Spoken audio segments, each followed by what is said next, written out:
We have just finished a massive 6-part journey through the secret history of the most powerful substance on Earth. We started in the smoke-filled rooms of Scottish castles in the 1920s and ended in the cobalt mines of the Congo today.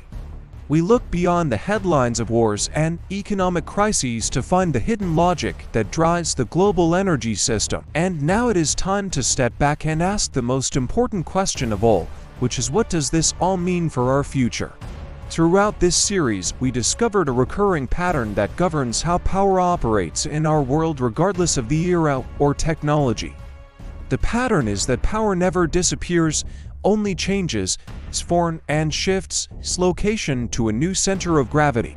Let us briefly revisit the map we have drawn together to see the hidden architecture that controls your life. In the first chapter, we exposed the Seven Sisters, the original cartel that proved that free markets in energy are a total myth. They met in secret at Aknakari Castle and divided the world among themselves, establishing the rule that price is always fixed by the strong. They taught us that in the world of energy, competition is the enemy and monopoly is the ultimate goal of all corporations. But as we saw in Chapter 2, monopoly power eventually invites rebellion from those who are being exploited by the system. The rise of OPEC and the 1973 crisis taught us that resources can be weaponized to bring superpowers to their knees. For the first time, the West realized that its massive military machine was useless if the fuel tanks were empty. This trauma created a psychological fear in the West that drove every major foreign policy decision for the next 50 years. But the most brilliant and sinister counter-move was revealed in Chapter 3 with the creation of the Petrodollar Pact. This was the moment when the United States realized that if you cannot control the oil fields physically, you must control the money used to buy it. By linking the US dollar to Saudi oil, Henry Kissinger turned a physical resource into a financial weapon of infinite debt. This hidden logic explains why the American empire could survive even after it stopped being the factory of the world. As long as the world needed oil, the world needed dollars, and this allowed the US to export its inflation to you. In Chapter 4, we moved from finance to the cold hard reality of steel pipes and the wars fought to lay them. We saw how the map of the Middle East and Europe is not defined by borders, but by the flow of hydrocarbons. The tragedies in Syria and Ukraine were not random acts of violence, but calculated moves on a chessboard of energy corridors. We learned that geography is destiny and nations will destroy entire societies just to ensure that a pipeline bypasses a rival. Just when it seemed that the old powers were losing their grip, Chapter 5 showed us how technology can disrupt everything. The fracking revolution proved that human ingenuity is the only resource that can break a geological monopoly and change the game. The United States managed to become an energy superpower again, breaking the stranglehold of OPEC and changing the global balance. But finally, in Chapter 6, we exposed the great illusion that is currently being sold to the public as the Green Reset. We learned that moving away from oil does not end the cycle of exploitation, it only shifts it to new minerals. We are trading our dependence on the oil sheiks of the Persian Gulf for a new and dangerous dependence on the Chinese Communist Party. The lithium and cobalt wars of the future will be just as brutal as the oil wars of the past, only with different flags.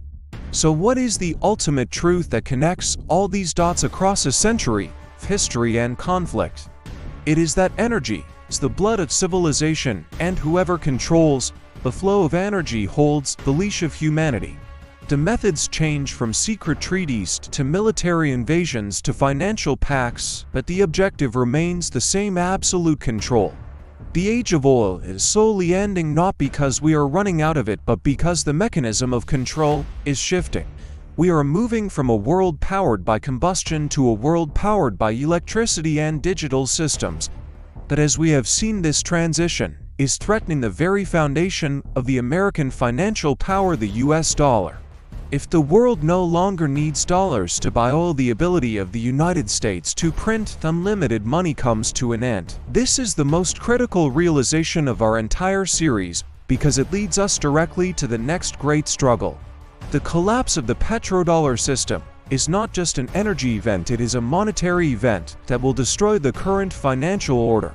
Throughout this whole series we kept coming back to financial pressure points, debt inflation, and currency wars. We saw how the value of your money is tied to the barrel of oil and what happens when that link is broken. Now that you understand the physical engine of the world, it is time to understand the financial engine that controls it.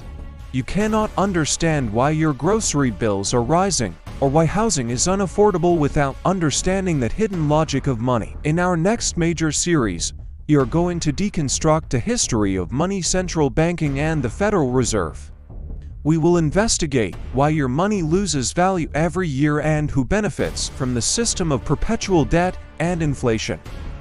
We will look at the death of the gold standard and the rise of digital currencies that promise freedom but might deliver surveillance. The story of oil was just the beginning of understanding how the world actually works beneath the surface of the news. We have peeled back the first layer of the onion, but the core is where the true secrets of power are hidden.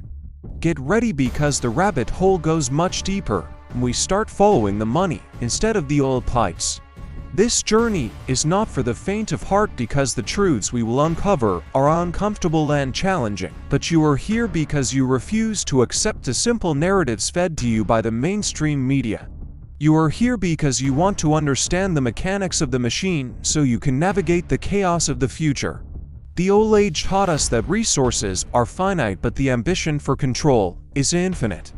As we close this chapter, remember that knowledge is the only true form of independence that nobody can take away from you. Thank you for watching The Secret History of Oil and for daring to see the reality that is hidden in plain sight. Subscribe now and turn on notifications, because our next series on the hidden logic of money is going to change how you see everything. See you in the next series, where we unlock the ultimate secrets of financial power and human freedom.